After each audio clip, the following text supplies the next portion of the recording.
Barbados, November, independence, republic, celebration. But wait. Before we wave we flags and we sing blue, yellow, and black, we need to have a little chat. We need to ground ourselves in some truth, not the nostalgia, not prettying up things and a little sentiment and thing, and certainly not politics. No, we are going to talk about some truth today. Not that we don't all the time, but since this is independence and republichood time, we need to remember that Barbados did not start in 1966, and it definitely didn't start in 2021. It didn't start with the national anthem or the raising of the flag. It did not start with the parliament in 1639, that's for sure. And in case people want to tell you otherwise, it did not start with the arrival of the colonizers in 1627. Barbados, actually, Ishiruganayim, began with people, indigenous people. The Kalinago and other early Amerindian communities, they were navigators, they were farmers, they had families. Them did human beings with their own belongings, their lives, and their spirituality, their culture, their land. And let me tell you something now, other than what the history books have been telling us, the island was not discovered. It was rather occupied, interrupted, and then renamed. The Europeans would have rather let us know for the rest of time that they found emptiness. They did not find the emptiness. They forced it. Just like how they forced violence, disease, displacement, erasure, trauma, assault on us. They made this little rock vacant, but on paper, to justify ownership. Them, they come with their ships and their ideas and their plans, evil they may be. They came with the chains, with stolen human beings, our ancestors, dragged thousands upon thousands upon thousands across the Atlantic Ocean, funneled through to this rock that we called home to power their empire. In case one didn't know, Barbados was the prototype for the plantation system. It was a machine then designed to break our backs, break our bodies, to break our will, to extract their wealth.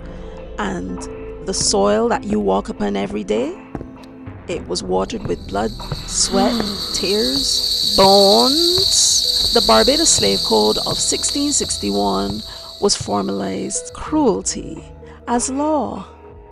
And not just here, then they take that law and scatter it across the Americas too. And yet, somehow, from all of that came our people. From the oppression came our identity. From the so-called erasure, on paper, came our culture. We Bajans emerged like a phoenix. We did sing the psalms while we did plotting we freedom, all in the king, ground and ting. We did bending and toiling and ting, but never bowing, and we didn't break neither. Somehow, we had that resilience. We did teaching we children under candlelight because, we weren't allowed to read. We weren't allowed to learn, but we did keep the memories from way back, from the homeland, up in here so that we can pass those memories along in the whispers and the chants, hitting the drum and thing. That's what we did. Ingenious. We weren't a miracle. We are defiance incarnate. I am Zana Monique, the creator of Baj-story, and this is Let We Call It We Baj-story. Welcome to all of you. I'm so glad that you're here. Today we can talk about Barbados in an independent republican kind of way and how we rose like a phoenix. But are we truly independent. Everything shared in this episode represents my own research, reflections, and creative commentary, drawn from publicly available information and insight. I always do my best to cite and credit every source I can so that you can explore and form your own understanding too. I am not a political figure, and I am not affiliated with any governmental, organizational, or partisan entity. My purpose is solely this: to help educate, to help document, and to help uplift Barbados by opening honest and respectful conversations about all the issues and things and cultural events, etc., shaping our baj-story. Because at the end of the day, this truly is our baj-story in the making. Let me start. Barbados wasn't meant to rise, you know. That's not what Barbados was all about. It was literally designed to be an empire, to make certain people rich. It was literally a laboratory, an experiment. It was not supposed to become one of the most respected democracies in the Caribbean, that is for sure. And yet, here we are. Look at what we did. We produced prime ministers who changed the region. We have built one of the earliest parliaments in the Western Hemisphere in 1639. Actually, it is the third oldest, behind the UK and Bermuda. We created one of the highest literacy rates in the developing world. Right now, in adult literacy, we are roughly 99.5 to 7, and in children's literacy, we are at 99.9%. How about them numbers? We gave the world legal giants, global leaders, pioneers, Olympians, and yes, the global superstar that is Riri, who ain't just a singer. We turned this plantation state into a tourism powerhouse with a rich education, and it is basically a center for diplomacy across the Caribbean, and dare I say, renowned in a lot of parts of the world too. We did not just survive history, we literally rewrote it, and that deserves its due. So now that we got all them niceties out of the way, we can now talk about the other side of the story, because pretending as if everything is sweet all the time could lead to diabetes, and that would be actually a betrayal to our ancestors and to our future. Barbados is brilliant, yeah, expensive, but brilliant, and also a bit bruised. We did built on enslavement and plantation economies, color hierarchy, land theft, colonial trauma. Generations upon generations endured the whip and the chain and the silence in one way, shape, or form. The olive blossom brought more than a name. She brought the blueprint for sugar plantations and slavery and the brutal machinery of empire. Within a few short years, the island would be carved into plots, worked by the hands and backs of stolen people from West Africa. My ancestors. Your ancestors. After emancipation came apprenticeship, but of course, that was just slavery under a different name. After that came some indentureship and classism and poverty and migration, all to survive. The thing is that a lot of them are around today. Am I wrong? Because yeah, I'm just a lay person. I'm not an economist or politician or anything. But we cannot only just celebrate independence and not think about the fact that there is land inequality, where descendants of the enslaved still struggle to own a piece of the rock. That's still going on. Cost of living strangling families, peoples. This is one of the most expensive places on the face of the earth. Gosh, man. And then you gotta talk about brain drain. Up until recently, I spoke about how we're talking about the freedom of movement across the islands and how that potentially, even though it is a good thing, could kind of lead to a bit of brain drain if people can't find what they're looking for on the rock. I have to go somewhere else. And of course, there is a justice system that is a bit slow to protect the vulnerable. And let me talk now about chronic diseases, dialysis shortages, and the long, laborious public health care waits. Am I right or not? And I know these things has happened all across the world, but we talking about Barbados. We could still do different, couldn't we? Elderly care burdens fall entirely on families. And in some ways, that's a cultural thing. We've grown to become accustomed to it, but it should not be like that. It is so prevalent, and it causes people who just can't deal with it to leave their loved ones at the hospital or something. I know about this personally because my family is busy taking care of an elder, my mother. And then you have violence against women.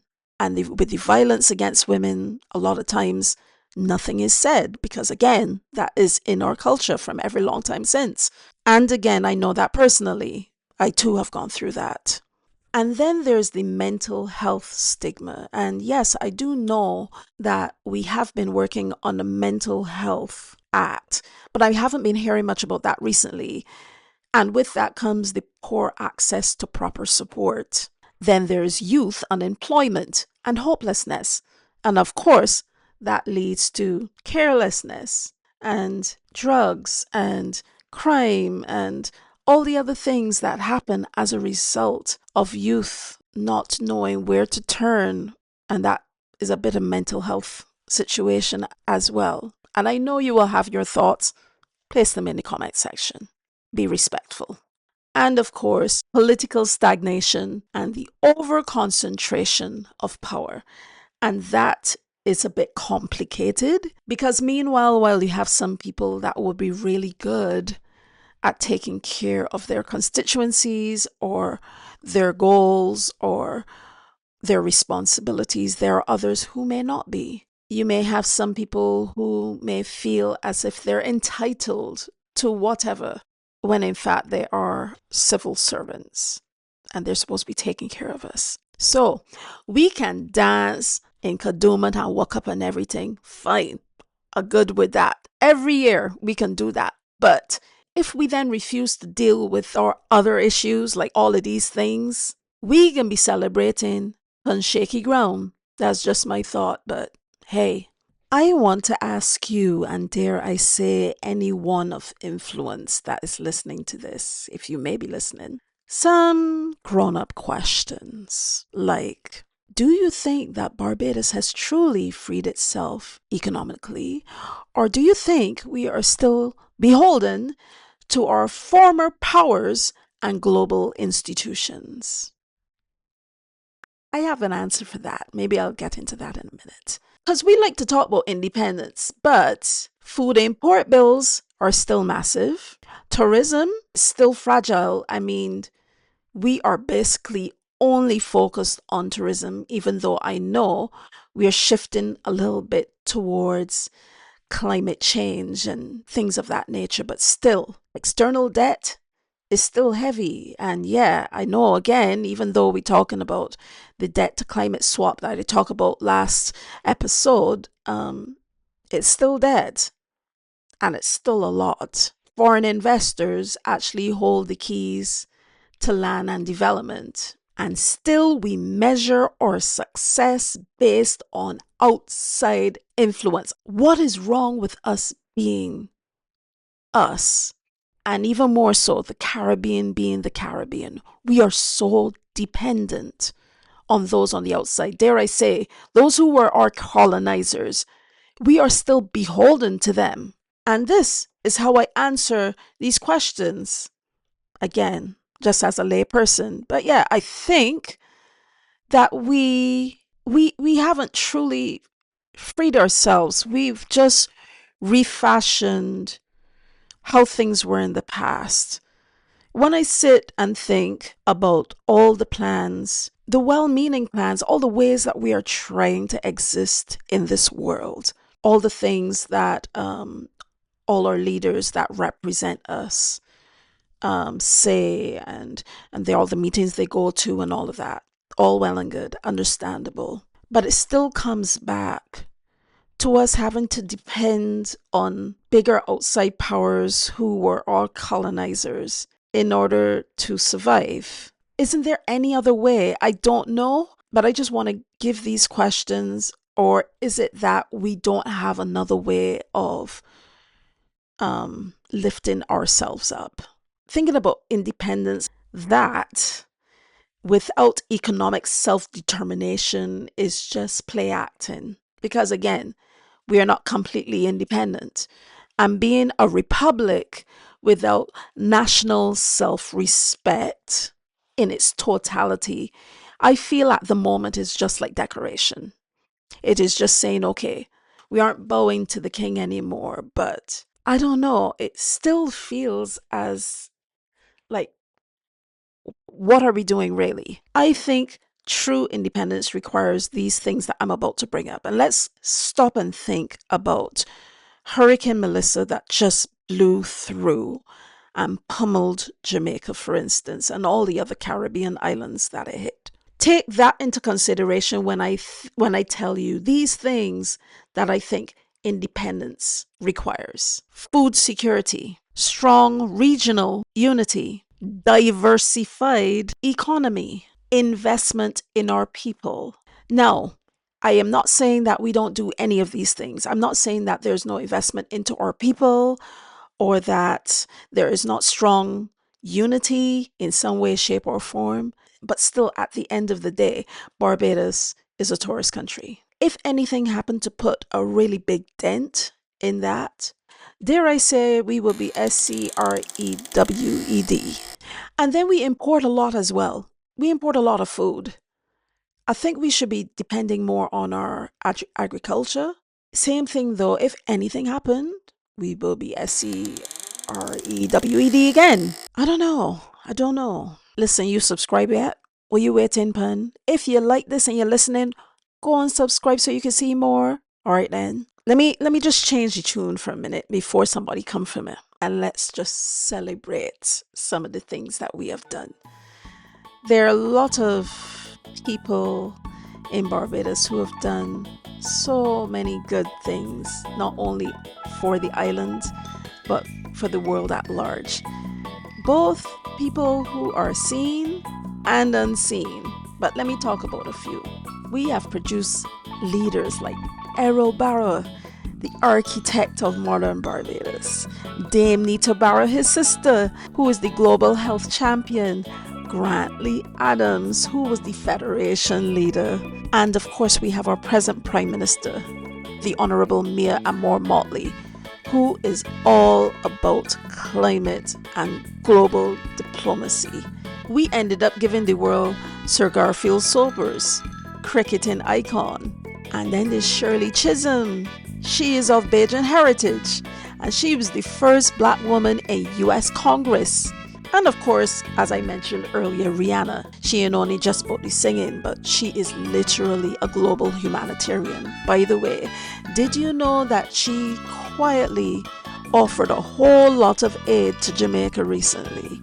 And nobody didn't know nothing. That's why, of course, we have people like the mighty Gabby, who has been a voice of conscience through her calypso. Then you have other people like Andrew Thornhill and Gordon Greenwich, Obadeli Thompson, who are all in one way, shape or form a part of our sport. Countless upon countless educators and nurses and doctors and lawyers, artisans, scholars, cultural keepers, historians. There's so many of us who are unseen but are still legends. We just complain a lot about all the things that are going on, and yes, I know it is bring up the questions, but we need to celebrate the teachers who shaped minds, young minds, the farmers who feed us, nurses who hold hands in the hospital at 3 a.m., bus drivers. My grandfather, after being a seaman, being a part of the Second World War and all, then came back and was a conductor. But yeah, How about mothers who have had to do a bit of everything? Be mother, father, aunt, uncle, teacher, nurse, everything to the children that got. They had to be a bit of an economist too and learn to stretch $20 to feed a family. Barbados is not made by politicians. It is made by Bajans. It is made by people like you and me, by not the economists and the lawyers and the big ups. It is made by the everyday person. All of we, all of you are extraordinary people doing little bits and pieces in silence. Why don't you share some with me? I would love to give you a shout. And by the way, I honor you. Definitely do. I think we have two choices, right? The first one is something I feel a lot of us like doing.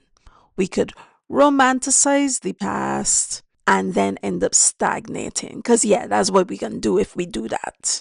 Or we can respect the past and remember it, revive it, and then grow from that. If independence was supposed to teach us pride and republic status was supposed to give us the power, then the next chapter should teach us accountability, which I feel as if we kind of lack at the moment. I'm not sure. Maybe I'm wrong. But I think our future needs to be one of economic innovation without, hand, hand, cap in hand. A stronger healthcare reform, I feel. What do we need to do in order for that to happen? I'm looking for answers in the comments, a serious. I really interested in what answers good, answers not nothing. I really thinking that if answers could be compiled so that people that lead our country can hear what you say, that would actually be a good thing because we would be coming with some sort of answers. The future also needs youth empowerment. What things can we do to achieve that? We need diaspora engagement. So people like me trying to do my little bit regarding BIM because I'm so passionate about it. There can be other people that feel the same.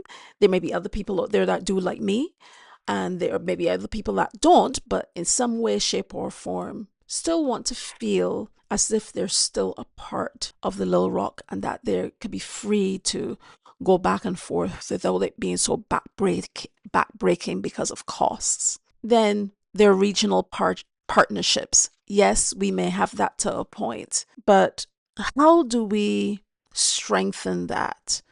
How do we make it that we don't have to supplement the partnerships with an added extra partnership outside of that? How can we make it that our partnerships, like for instance, getting food, clothing, making our own things, how can we make that work within our region so that we don't have to depend as much on the bigger countries? Land access justice. So I know in Jamaica, them got a problem at the moment with how they can't even access their beaches properly. We need to make sure that we always have access to our beaches, our lands, that we can own a piece of the rock successfully without feeling as if we or our children may never be able to achieve that. We need serious mental health infrastructure. Now, with the act that is meant to be around now, what is being done with that? Is that being pushed in the forefront? Is there anything going on? If you know, please let me know in the comment section. We need cultural preservation, and I know a lot is being done. I know that our Prime Minister has been doing a lot to push that into the forefront. I want to know what more we can do in order to really make that such a thing to be reckoned with on a global scale, that this little island could have such rich, we do have rich culture, but how can we market it in a way that it actually benefits us even more?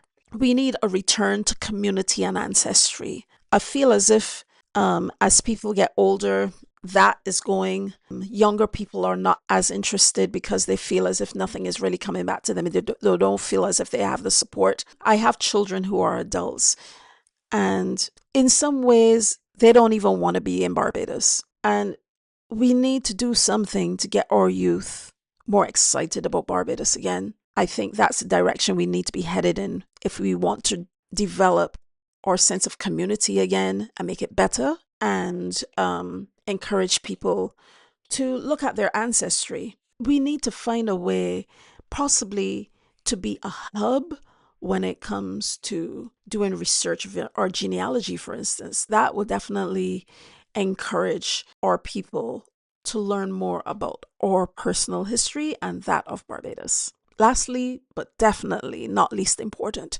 we surely need more transparency in leadership. And I know that people may not want to hear it or feel insulted by it or whatever, but surely if people are civil servants, they are meant to be taking care of us, therefore there should be transparency. Apparently there's a worldwide problem at the moment. For some reason, people just think that it is okay to just do their own thing at the public expense, but we need to break that. And just because we're small, it don't mean that we can't be big. It doesn't mean that we can't be a leader at this thing, or all of these things for that matter. This is a pivotal moment to do the heavy lifting, to actually do the heavy lifting. We do not just have to be the inheritors, we are the builders. We ain't just inheriting anything and inheriting what it is that them and throw to we or anything. We now have to truly build instead of being dependent on people on the outside. Can we actually achieve that? Can we build so that we're not super dependent, but we can work alongside?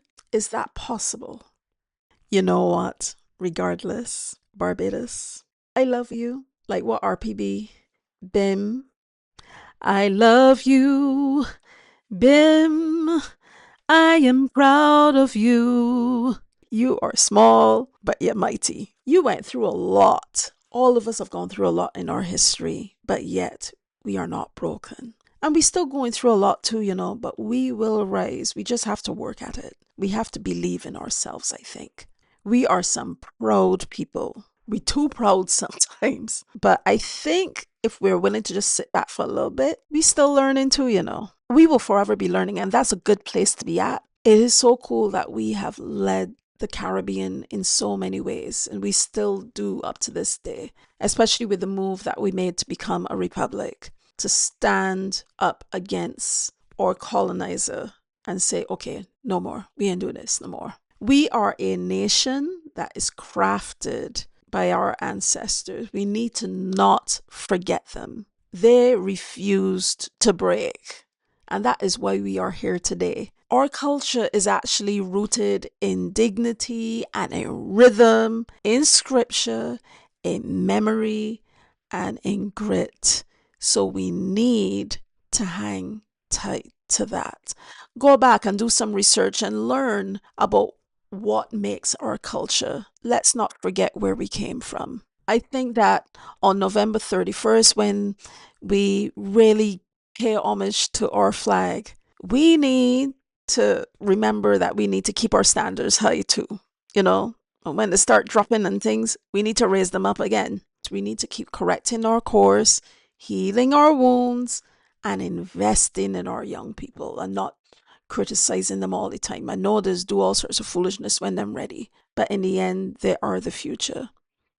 And we're supposed to be teaching them. We have to make it our mission to be literally independent. I think we need to do a bit better on that. The republic isn't just, oh yeah, we get away from things, so we got we own crown now. No, it's literal responsibility that we have to live up to properly. We just had a change in our head of state in that respect. So yeah, let's big that up a bit. A need for us, all of us, please, to remember who we are in order for us to look forward to who we really can become. Happy Independence Day, Barbados, and blessed Republic. Now, let we do the work. Remember, respect, and revive. And don't forget to look at these things here, so